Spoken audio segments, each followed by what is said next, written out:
저희가 맛있는 라떼를 만들려면 우유에 대해서 먼저 이해를 좀 해야 되는데요. 스페셜티 커피일수록 또 맞는 우유들이 있어요. 맛있게 라떼를 만들어 먹을 수 있는 온도가 있거든요. 커피와 우유와의 비율이 굉장히 중요하거든요. 어떻게 하면 더 맛있게 만들어 드실 수 있을지 한번 설명을 해드리고 알려드리도록 하겠습니다.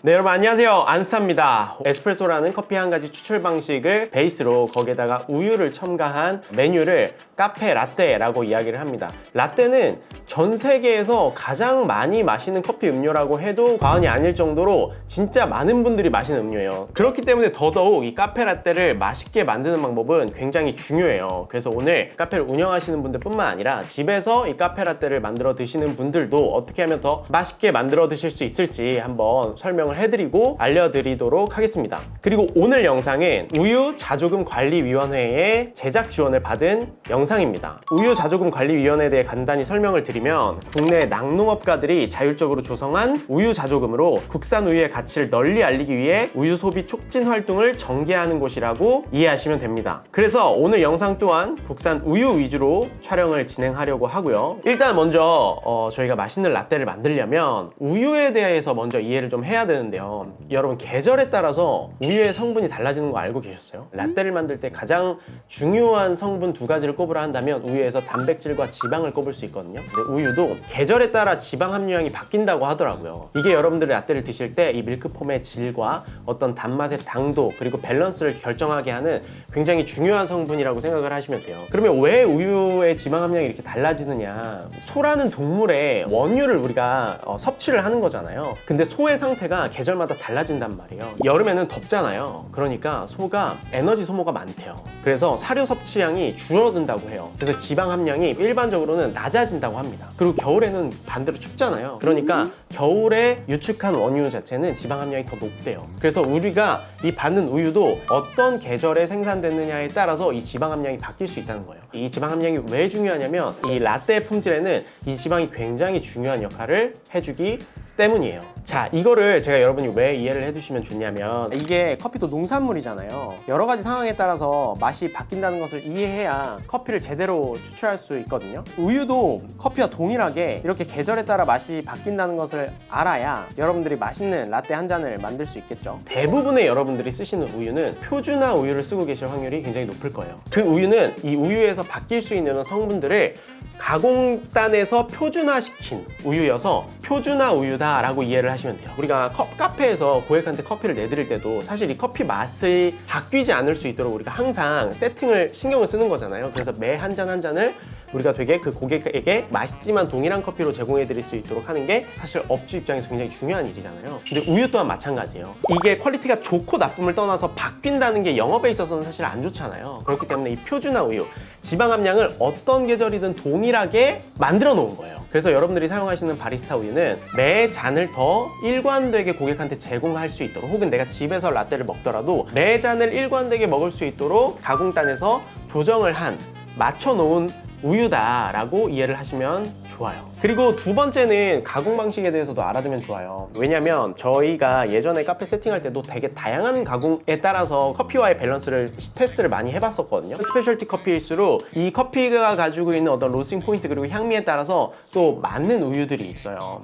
우유의 가공이 왜 필요하냐? 사실 우리가 원유를 먹으면 거기 안에 다양한 미생물들이 있잖아요. 그 미생물들은 아직 살균 처리를 거치지 않은 미생물들이란 말이에요. 그렇다면은 우리가 깨끗한 우유를 먹기 위해 이 살균 처리를 거쳐야 돼요. 당연히 국내에서 섭취하는 우유들은 다 살균 과정을 거치겠죠. 첫 번째 가공 방식은 고온 단시간 살균이에요. 우리가 가장 맛있는 일반적인 우유의 가공이라고 생각하시면 돼요. 고온 단시간 살균의 맛의 특징은 익숙한 그 우유 맛의 기준이 된다고 생각하시면 돼요. 대부분의 한국 사람들이 마셨을 때 아, 이게 우유구나 라고 생각하는 그 우유 맛의 표준을 잡아줘요. 근데 여러분들 아시다시피 국내에서 제조하는 우유 진짜 맛있습니다. 다른 나라에서 드셔보시면 알거든요. 예를 들어 우유 취라든지 우리가 받아들이지 못하는 그 우유의 어떤 풍미라든지 이런 게 느껴질 때가 많아요. 이질적인 건데. 근데 우리나라에서 우리가 섭취하는 우유들 있잖아요. 진짜 맛있는 편에 속해요. 그리고 두 번째는 저온 장시간 살균이에요. 요거 같은 경우에는 약간 우유 본연의 맛과 향이 가장 잘 보존된다고 생각을 하시면 돼요. 그래서 열에 의한 단백질 변성이 적어요. 그래서 신선하고 비교적 더 깔끔하죠. 그리고 또 부드럽고 은은한 단맛이 특징입니다. 근데 이게 저희가 예전에 테스트를 진짜 많이 했거든요. 우유 각 브랜드별로 사고 다 놓고 테스트를 해봤어요. 제가 개인적으로 어떤 라이트 로스팅된 커피, 그리고 또 뭐 에티오피아나 이런 산미가 뛰어난 커피들과 가장 잘 맞았던 우유가 저는 이 우유였어요. 그리고 마지막 가공 방식은 초고온 순간 살균이에요. 여기에 있는 맛의 특징은 우유 단백질이 변성이 상대적으로 많이 일어나죠. 그래서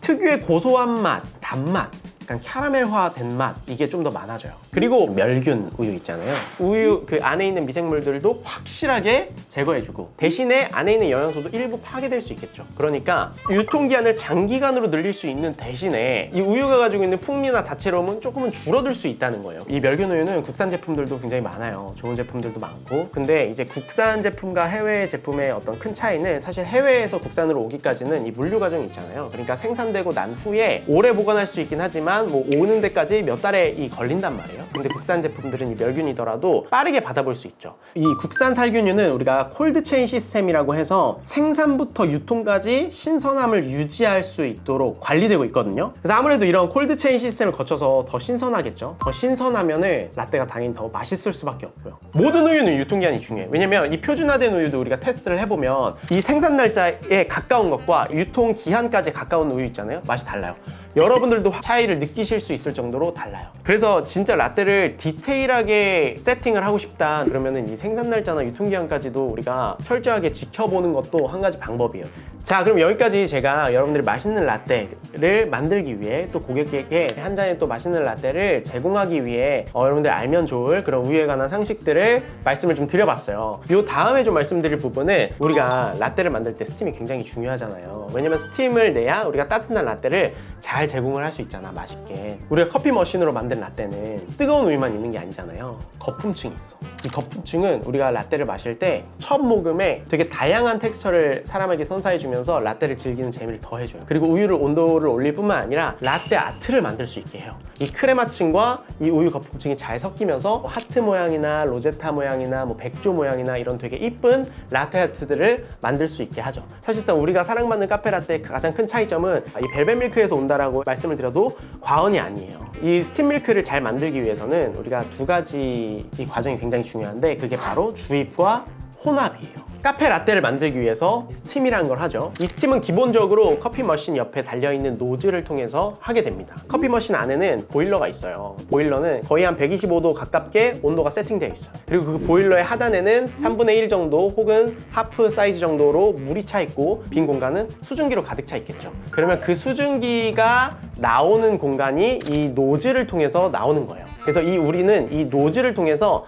따뜻한 스팀 밀크를 만들게 됩니다. 그러면 이 거품은 어떻게 생성이 되느냐, 이 우유 안에 공기가 주입이 되잖아요. 그러면 단백질이 이 공기들을 감싸. 그래서 우유 안에 이 공기들을 머물게 하는 거예요. 단백질이 라떼의 거품의 질을 결정하게 되는 거죠. 그리고 우리가 주입한 다음 뭐 해요? 혼합을 하죠. 이 공기방울들이 생길 거 아니에요. 단백질이 이 공기방울들을 감싸고 있을 거 아니야. 그러면 이게 우유의 모든 층에 고루고루 분포될 수 있도록 만들어줘야 되거든요. 그래야 이 거품이 쉽게 분리되지 않아요. 그래서 우리가 혼합을 시켜줍니다. 이 혼합을 우리가 많이 시켜주면 많이 시켜줄수록 거품층과 우유층이 잘 섞일 수 있는 거죠. 그러면 혼합을 그러면 계속해서 오래 해주면 되겠네? 라고 생각하실 수 있잖아요. 근데 우리는 마냥 이 혼합을 오래 시키지 못해. 왜 혼합을 오래 시키지 못하냐면 70도 이상, 75도 이상이 올라가면은 단백질 변형이 생기기 때문에, 그렇게 되면 또 거품의 질이 안 좋아지잖아. 그러면 우리에게 주어진 시간은 70도로 올라가기 전까지의 시간이란 말이에요. 그렇기 때문에 이 70도라는 온도로 올라가기 전까지의 시간이 굉장히 중요해요. 그래서 우유를 차갑게 보관하라고 말씀을 드리는 거예요. 우유를 차갑게 보관하면 어때요? 이 70도까지 올라가는 시간을 훨씬 더 많이 확보할 수 있죠.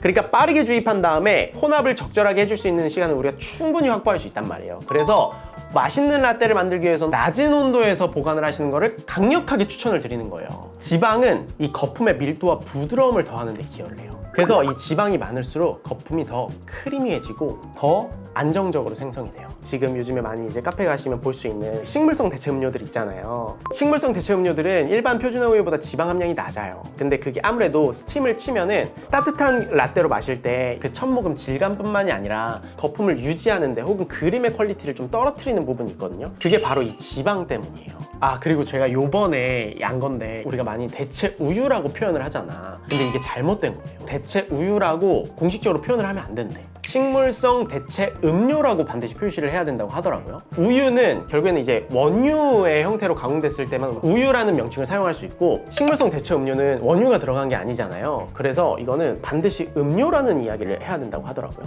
그리고 또 한 가지 여러분께 말씀드리고 싶은 부분이, 맛있게 라떼를 만들어 먹을 수 있는 온도가 있거든요. 따뜻한 라떼를 만드신다면 제가 추천하는 온도는 55도에서 65도 사이로 스팀을 쳐서 라떼를 만들어서 드시는 것을 추천을 드려요. 온도가 너무 높잖아? 그러면 거품 분리가 더 빨리 돼요. 라떼 아트도 잘 안 되고. 그게 왜 그러냐면 너무 높은 온도에서는 이 공기를 우유 안에 부드럽게 체류시키는 역할을 하는 단백질이 변성이 되기 때문에 내가 아무리 따뜻한 라떼를 좋아하더라도 좋은 라떼 맛을 위해서는 조금 더 온도를 낮추시는 게 좋은 거죠. 그러니까 여러분들 우유를 드실 때 따뜻하게 만드셨을 때 우유를 드시면은 뭔가 단맛이 더 높아졌다는 걸 느끼시는 분들이 많으실 거예요. 그게 우리가 단맛이라고 느끼는 어떤 성분들이 더 많아지기 때문이거든요. 근데 온도가 너무 낮으면요, 우유의 단맛이 안 올라갑니다. 그래서 우유를 적정한 온도로 가열하는 것은 오히려 여러분들이 달달한 라떼를 드시는데 훨씬 더 도움이 돼요. 그렇기 때문에 적어도 55도 이상까지는 가열해 주시는 게 가장 좋아요. 자, 이제 한번 제가 라떼를 만들면서 여러분들께 한번 설명을 드려볼게요. 일단 먼저 라떼를 만들기 전에 신선한 우유, 그러니까 차가운 우유를 이렇게 피처에 부어주는 게 좋습니다. 피처에 우유를 부을 때는 항상 이 코 밑선 한 0.5cm 정도, 거기까지 부어주시면 돼요. 근데 이게 너무 높거나 너무 낮으면 스팀하기가 좀 어렵습니다. 그러면 스팀을 해보겠습니다. 퍼징을 먼저 하고 꺼줍니다. 그래야 안에 있는 고여있는 물을 빼줄 수 있으니까요. 그리고 자세를 잡고 틉니다. 틀어주고 공기 주입은 밑으로, 그래서 밑으로 살짝. 그 다음에 공기 주입 다 됐다. 오케이, 난 여기까지 할 거야. 그러면 지금부터는 롤링 하면서 온도 올리고, 롤링 할 때는 우유가 한 방향으로 매끄럽게 지나갈 수 있도록, 그리고 꺼줍니다. 온도는 여러분들이 자꾸 연습하시면 좋은데, 내가 손으로 만졌을 때 이 정도면 조금 뜨겁다 싶을 정도까지 온도를 올려주시면 돼요. 지금 거품 한 점 없이 굉장히 표면이 부드럽죠. 이게 스팀이 굉장히 잘 된 상태의 우유가 이렇게 표면이 매끌매끌합니다.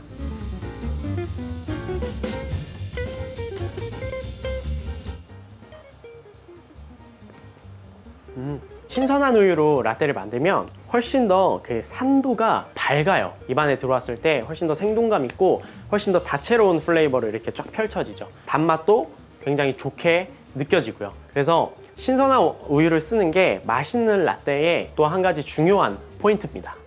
그리고 이것도 한 가지 팁인데, 여러분들 배전도에 따라서 거품의 두께도 좀 다르게 치시면 좋아요. 예를 들면은 라이트 로스팅 된 커피들은 주입을 조금 덜 해서 거품을 얇게 하시는 게 훨씬 더 커피의 풍미를 즐기시는 게 좋고, 다크 로스팅 같은 경우에는 좀 더 예를 들어 카푸치노의 어떤 두께 정도로 좀 더 거품을 많이 쳐도 되게 매력적이거든요. 커피가 가지고 있는 강력한 커피의 향기를 초반에 쓰지 않게 눌러주기도 하고, 거품의 텍스처와 강한 향미들의 조화가 되게 좋아요. 그래서 이런 배전도별로도 거품의 어떤 두께를 다르게 하는 것도 좋은 방법입니다. 또 맛있는 라떼를 만들기 위해서는 커피와 우유와의 비율이 굉장히 중요하거든요. 제가 여러분들께 추천드리는 비율은 라이트 로스팅 된 커피를 사용했을 때는 한 1:3에서 1:4 정도. 라이트 로스팅 커피들이 있잖아요. 꽃과 과일향이 굉장히 좋기 때문에 그 꽃과 과일향을 증폭시킬 수 있을 정도의 우유를 사용하시는 게 굉장히 좋거든요. 그래서 우유향이 줄어들면 줄어들수록 좋아요. 미디움 같은 경우는 1:5에서 1:6 정도, 다크 로스팅 덱 같은 경우는 1:7에서 1:8 정도로 시작을 하시는 게 좋습니다. 세팅을 하실 때 커피와 우유와의 이런